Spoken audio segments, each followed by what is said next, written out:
Hello and welcome to Fair Rugby on Fair Sport for today's URC Round 2 review. Now, another very interesting weekend of URC action. We saw a couple of teams respond very well. We saw a couple of very big victories. And more importantly, we saw a clean sweep from these South African sides. All four South African teams getting victories this weekend. And very impressive considering that obviously no Springboks involved in these teams just yet. And for example, a team like the Lions, they were facing a very much international laden Osprey side. So for them to get a victory was massive. And really good to see that South African sides are now starting the season well. Last season we saw them all going down a lot in the early stages, struggling to get victories away from home. This season quite the opposite. We've had a very good start. The only South African team that's lost the game so far was the Lions, who lost to the Bulls in the first round. Sharks and Stormers are 1 from 1. The weekend started, and before we actually look at the results, please do smash like on the video, and please do also subscribe to the channel. Now, the weekend started with a nail-biting game between Sharks and Zebra, and Zebra continued where they picked off against Leinster by another big second half performance where they pushed the Sharks right up to the edge. Just 5 points separating the two sides, a high-scoring affair over in Italy, and Sharks, who looked very impressive for the early stages of the game, didn't see out the game very well, and that'll be a bit of a red flag for them. And far too many basic areas being committed by a side, and it's a side that has a lot of injuries at the moment. Obviously, has a lot of box missing, but it's still laden with a lot of quality, and still don't seem to be quite gelling as a squad. But to be able to not play particularly well at times and still get a result is also very important.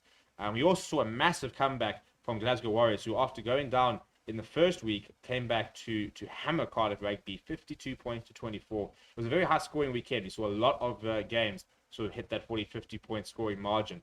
And Glasgow Warriors absolutely decimating Cardiff at home at the Scotstoun Stadium. They needed a result. They needed a response because they didn't look particularly good in the first round, and that was a much better response from them. Leinster versus Benetton. Leinster just doing the business and looked far more like the Leinster we sort of used to seeing. And if you look at the team that was selected, you understand why. And Benetton away at the RDS Arena, massive ask for them. They did get a victory in the first week, so one victory out of 2 games, not a bad start for them. They currently sit in 8th place, but they were just absolutely outclassed by Leinster, who are very much classed above the rest. And it's kind of a race to see if any other teams can get to their level throughout the season. So when it comes to playoffs, they can really compete. Saturday saw Ulster putting another impressive performance on. Once again, another big scoring game, 94 points in this one. Scarlets going down to Ulster, 55 points to 39. At home for Scarlets, so that's what made it a very impressive performance for Ulster, who sit first on the lock. They have, for me, been the most impressive side so far in the tournament. Very impressed to see what they're doing. And I'm very keen to start. I think they could be the second best Irish side. I think they're going to probably, for me, if they keep doing what they're doing, I think they could replace the Munster as sort of the second best Irish side. We then saw Bulls, who had to work incredibly hard to get that 33 points, 31 victory over Edinburgh. Final penalty actually being missed by Edinburgh in the dying stages. So Bulls very much sneaking a victory. And I think the biggest sort of concern for the Bulls will be the fact that they conceded lots of points again. I think that they look very good with ball in hand. They look very positive. Trevina Jacobs back, for example, for the Bulls, looking very good. Jan Goersen back for the Bulls. A couple of players back from Bok Duty, back into that side. And on the attack, they look fine. They're looking very productive. Looking very leaky on the fence. Edinburgh, I think credit to them, the fact that a couple of late personnel changes, just before starting lineup, a new fly half that pulled out on the day. So the fact that they managed to stay in the game, come back and really sort of almost go all the way was very impressive, but just not having enough in the tank, or really not just having the metal right at the end to slot that penalty to win the game. Very little there was very little in the game between the two sides. So a very interesting result. But then when speaking of sort of one-way traffic, an absolutely 5-star performance from the Stormers. Some beautiful tries being scored against Connacht as they hammered them at the Dani Kramer Stadium down in Stellenbosch. Stormers picking up where they left off last season. Champagne Rugby, already a couple of tries, which could be in for try of the season nominations. Clayton Blommetjies just fits in like a glove. Just picking up where Warwick Gelant left off. But a lot of very impressive performances. Unfortunately, a couple of casualties. Sibila Sinatla, for example, has potentially got a long-term injury after that the clean-out from Bundy Aki, which saw Aki sent off. Has potentially apparently ruled him out for quite a few weeks. Connacht, yeah, not a good start for them for the season. They're sitting down at 16th, 15, managed just the two for 15 points this weekend. But it was one-way traffic. They were never really in the game. Evan Woods, once again, was ginormous for the Stormers, putting in some big shifts, an incredible try and pretty much cementing the fact that he will be going on the outgoing tour at the end of the year. And then the surprise result of the weekend, the Lions, who just managed to stay in the fight really against Ospreys, who scored a couple of tries early on, very leaky, very poor, very amateur defending by the Lions at times, it must be said, in the tries they did concede.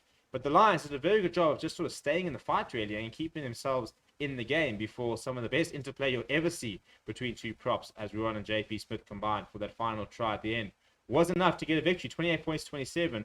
I mean, it's a Lions side that only have, I think, about 2 players in the entire sort of squad at the moment who have international caps, and Andres Kutsia and Ruan Drea. Nobody in the current Springbok setup.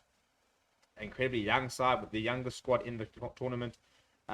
Getting a result against the Osprey side, which boasted British and Irish Lions, which boasted, I mean, Adam Jones himself has about 160 international caps, which is probably about 150 more than the entire Lions squad.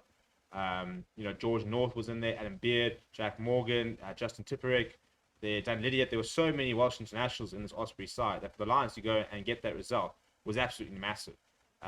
They started last season off with a win against Zebra, but it took a while for them before they got another victory. So to have a victory in the second week against a very good Osprey side will do Ivan Fenora and squad a world of good.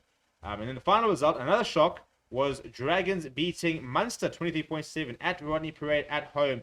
A new coaching staff for Dragons and a whole new look side.